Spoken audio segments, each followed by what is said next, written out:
Hi guys, it's Dr. Liz Jenkins with Dr. Liz Coaching, and how are you? Hey, I hope you're doing well. I'm doing awesomely awesome, and I was thinking about couples and conflict. And there is a lot of misinformation around when someone needs to know and learn about couples conflict. And I was just bumping into someone the other day who was single and out of a relationship and trying to sort things out and figure out where she was going next. We all have those life transition, those moments where we sort of need to step back and reassess, and that's where she is, and that's where we are. I'm working with her around that. She's single again and figuring out what's best for her. And I was talking to her about the concept of conflict within a relationship. She says, "Well, let's just skip that until I'm in a relationship, or I found somebody that I want to date." And I thought, whoa. No. So I dialed it back and explained to her that wherever we are across the continuum, across the board of relationships, whether we're, in a relationship or engaged or dating or just testing the water with different individuals, or we're married, or if we're single and actually maybe deciding that we want to stay single for a while, that's fine. That's cool. There's no problem about that.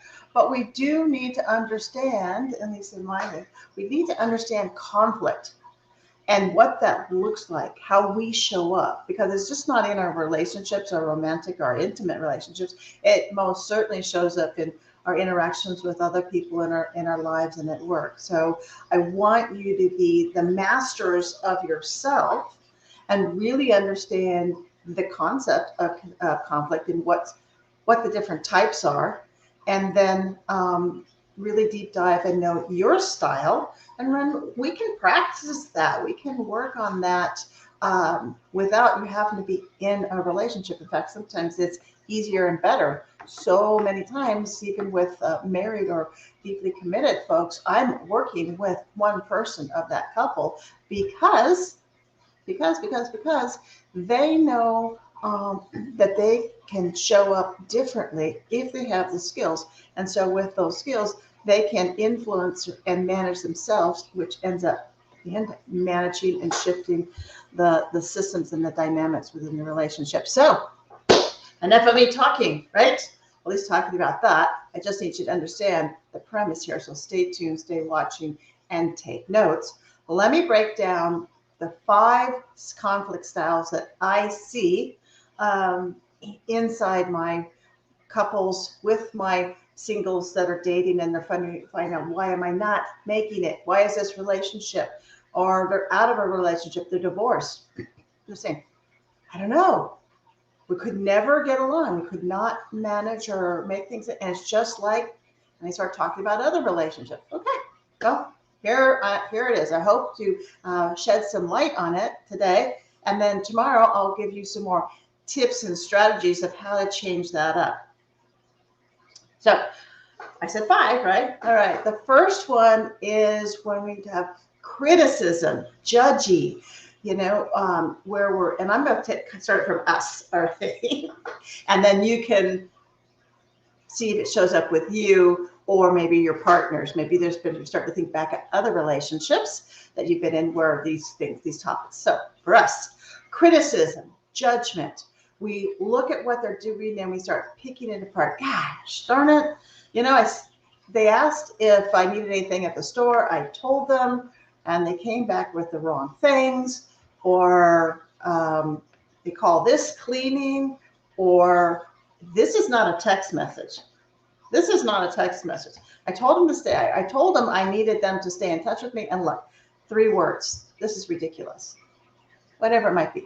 But we're going in hot, harsh, picking them apart, putting them down, in essence saying our way or our perspective is right, and how they're doing, saying, or showing up is wrong. I have some folks that sit across someone and newly dating, and they're watching the other person eat, and the other person is eating, and they're talking with food, and the thing, the critic that's going through their head, God, I wish he would just close his mouth a little bit. He's so loud, right? You get the picture. You put in your own prison. That's number one. Number two is defensiveness. That when someone comes at us and asks basically why something happened, we get all, and we start explaining everything. Well, I was at the market and, I forgot what you said, or there was this, you said milk. And so I went and looked, and they had two kinds of milk. And so I went for the one that was the cheapest. And I know it's not organic. And I know you drink organic stuff or you eat organic stuff, but I thought you'd be happy that we sold it, they sold something that was less expensive and saving money. And so we go and explain ourselves, or why we weren't ready.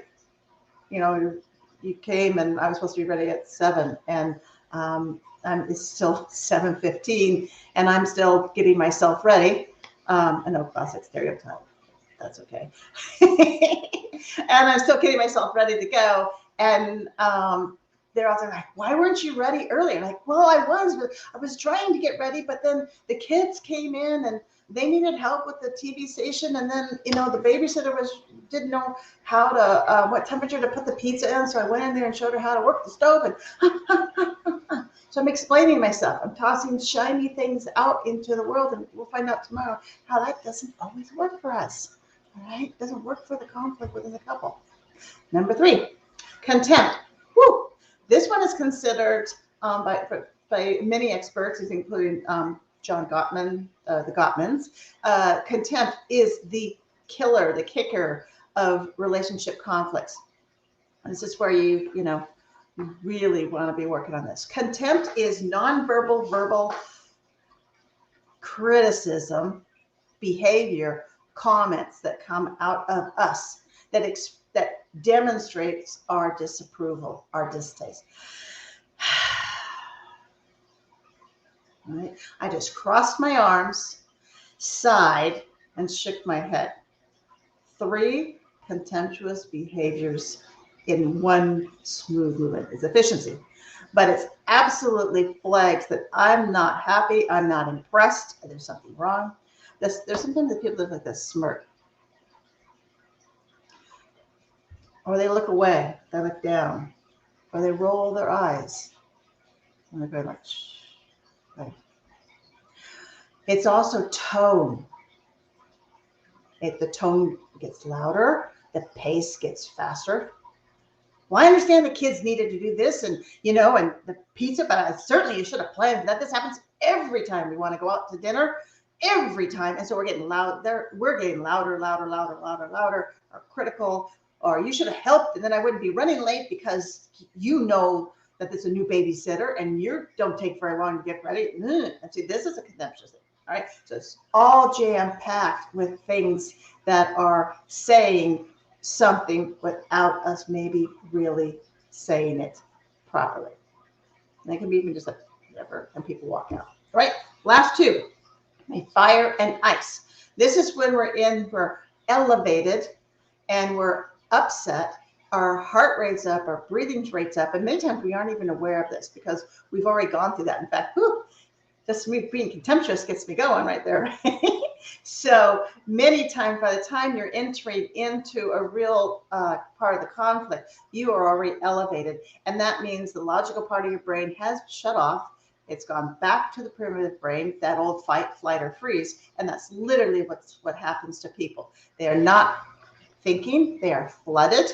Some people will escalate very loudly and they're slamming things or pounding on fists and, and others are shut down. Literally, all thought leaves their head, or they look down at their phones and try to control themselves, try to regroup. Some of them say that they can get in the middle of their head. They think, if I could just get away for a minute, maybe I could think about how to respond. So the fire people get up, they get loud, they're in your face, they want answers, they want immediate stuff. The ice people are frozen. They will literally walk out of the room, walk out of the house, go for a drive, go for a walk, put themselves in the bathroom. And it can be a point of extra escalation for a couple if they don't understand that each person needs some space and the couple hasn't negotiated on how that looks. And that's where a lot of times it's really a mystery to people. And it happens on the phone. Okay, it doesn't just have to happen face to face. And nowadays, in our dating and our relationships, so much of this happens in text messages, and the text messages are going fast and furious. Oh, these huge, empty, icy gaps. We're like, are they ghosting me? They sure as hell better not be ghosting me because blah blah blah blah blah blah blah. Right? Right. So I want you to understand there's 5 styles, and I want you as homework, you wouldn't mind, it's your choice, but your homework, sit down and think about which one of these 5, and you can have all, or you can have part of them, show up for you personally, and maybe which ones you've seen in other relationships that you've had before, or maybe you're currently in. That's going to give you some clues about what to focus on and how you can influence yourselves the next time you guys might have a conflict. And then instead of being a conflict, a fight, a knockdown, drag out, it becomes a conversation. Yes, it's conflict, but it is a conversation that ends up communicating people's needs, and you get to resolutions and you get to sweet spots. And it takes some of those highs and lows, some of those bumps and mysteries out of relationships. You can enjoy yourself. All right. So anyway, take care. DM me if you'd like to hear more or chat more about conflict communication and conflict styles. I'd love to talk more to you. So thanks for watching, and I will see you tomorrow. Bye-bye.